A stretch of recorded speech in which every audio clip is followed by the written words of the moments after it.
Hello दोस्तों, स्वागत है आपका अपने ए टू इन्फिनिटी न्यूज़ चैनल पर, जहाँ पे देश दुनिया की खबर मिलती है। तो चलिए स्टार्ट करते हैं। आज फाल्गुन माह शुक्ल पक्ष अष्टमी तिथि है। दिन शुक्रवार 7 मार्च 2025। नमस्कार। कल की बड़ी खबर। ब्रिटेन दौरे पर गए विदेश मंत्री एस जयशंकर से जुड़ी रही। खालिस्तानी समर्थकों ने उनकी गाड़ी को घेर लिया, नारे लगाए। दूसरी खबर।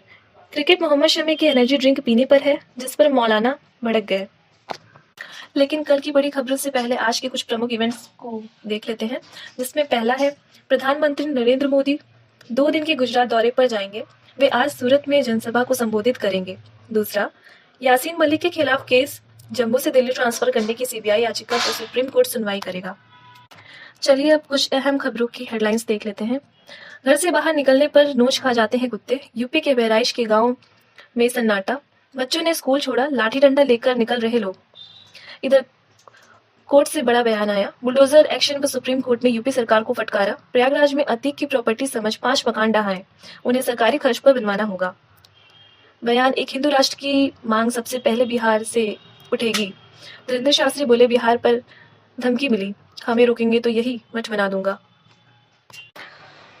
आइए अब खबर एक नौकरी पे देख लेते हैं, जिसमें जियो स्टार 1100 कर्मचारियों को निकालेगी, 1 साल तक की सैलरी भी देगी। वॉल्ट डिज्नी के साथ मर्जर के बाद गैर जरूरी रोल खत्म कर रही कंपनी। इधर इंटरनेशनल न्यूज में देखें तो आंख के बदले आंख की तर्ज पर टैरिफ लगाएंगे ट्रंप। भारत को हर साल 61,000 करोड़ का नुकसान। अमेरिका सम्मान सस्ते हो सकते हैं। एक और इंटरनेशनल न्यूज को देखें तो यूएई में 2 और भारतीयों की मौत की सजा। हत्या के दोषी थे। 19 दिन पहले वहां यूपी की महिला को फांसी हुई थी। चलिए बाजार का हाल देख लेते हैं, जिसमें सेंसेक्स 74,340 पहुंचा। इसमें 609 की बढ़त हुई। निफ्टी में 22,544 पहुंचा, बढ़ोतरी हुई है 207 से। सोना 85,876 पहुंचा, इसमें गिरावट देखी गई है 424 से। चांदी 96,460 पहुंचा, जिसमें बढ़ोतरी हुई है 467 से। डॉलर 87.08 पहुंचा, जिसमें मतलब सेम रहा है, बढ़ोतरी गिरावट दोनों।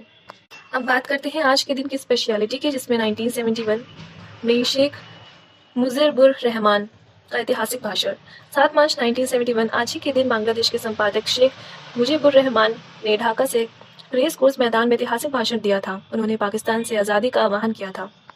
अब आ जाते हैं मौसम के मिजाज पे, जिसमें न्यूनतम तापमान आपको बताएंगे। जयपुर में 17 डिग्री रहा, Bhopal 13 degree, Indore 17 degree, Raipur 13 degree, Ranchi 14 degree, Patna 17 degree, Lucknow 13 degree, Delhi 14 degree, Shimla 10 degree, Chandigarh 10 degree, Ahmedabad 16 degree, Mumbai 22 degree. बात करते हैं मिथुन राशि वालों की, तो इनकम बढ़ेगी, इनकी बेहतरी होगी। कारोबार व्यवस्था में सुधार रहेगा। कन्या राशि वालों के सोचे हुए काम पूरे हो सकते हैं। चलिए कुछ और भी खबरों पे नजर डालते हैं, जिसमें हिमाचल में सड़कें अब भी बंद, प्रशासन ने राहत सामग्री बांटी। 9 मार्च से दोबारा बारिश बर्फबारी की संभावना। केरल आंध्र प्रदेश में गर्मी बढ़ेगी। इधर जावतपुर यूनिवर्सिटी मामला, शिक्षा मंत्री समेत 3 पर एफआईआर। हाईकोर्ट ने कहा था छात्रों की शिकायत पर एक्शन ले। 1 मार्च को हंगामा हुआ। एक और ब्रेकिंग न्यूज आ रही है कि फर्जी इनकाउंटर मामले से सीबीआई कोर्ट का फैसला। एक पूर्व पुलिस अधिकारी को उम्र कैद, दूसरे को 5 साल की सजा। 32 साल पुराना मामला। सुप्रीम कोर्ट ने कहा कि बुलडोजर एक्शन पर सुप्रीम कोर्ट ने यूपी सरकार को फटकारा। प्रयागराज में अतीक की प्रॉपर्टी समझ 5 मकान ढहाए, उन्हें सरकारी खर्च पर बनवाना होगा। हिंदू राष्ट्र की मांग सबसे पहले बिहार से उठेगी। धीरेन्द्र शास्त्री बोले, बिहार आने पर धमकी मिली, हमें रोकेंगे तो यही मठ बना दूंगा। सुप्रीम कोर्ट ने बोला कि शादी का वादा तोड़ना रेप नहीं, ना आत्महत्या के लिए प्रेरित करना। 16 साल लिव इन के बाद ऐसे आरोप लगाना गलत है। घर से बाहर निकलने पर नोच खा जाते हैं कुत्ते। बहराइच के गांव में सन्नाटा। बच्चे ने स्कूल छोड़ा, लाठी डंडा लेकर निकल रहे लोग। इधर एक्ट्रेस तान्या गिरफ्तारी के बाद पहली तस्वीर, आंख के नीचे डार्क सर्कल देखे गए। डीआरआई बोला 1 साल में 27 बार दुबई गई।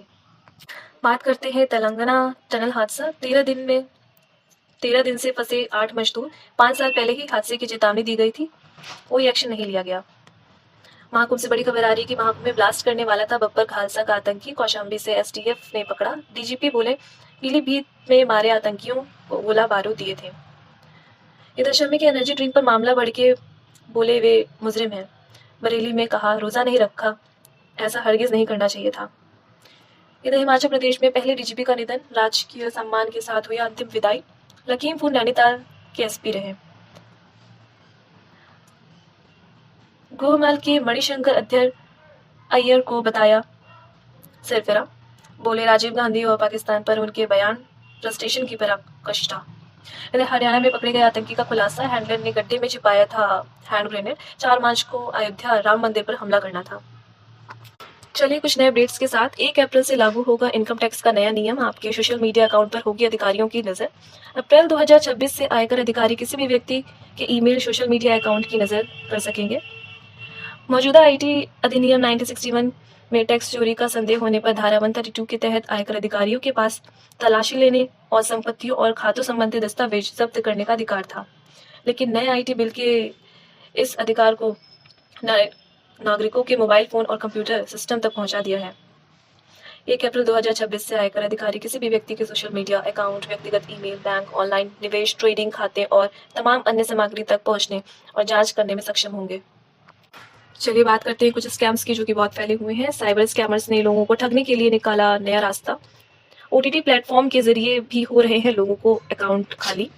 ऐसे में अगर आप भी नेटफ्लिक्स यूज़ करते हैं तो सावधान हो जाइए, क्योंकि इसमें लोग ठगने के लिए स्कैमर्स नकली ईमेल बनाकर भेज रहे हैं और यूजर्स के अकाउंट खाली कर रहे हैं। तो चलिए इसी के साथ आज का न्यूज़ समाप्त होता है।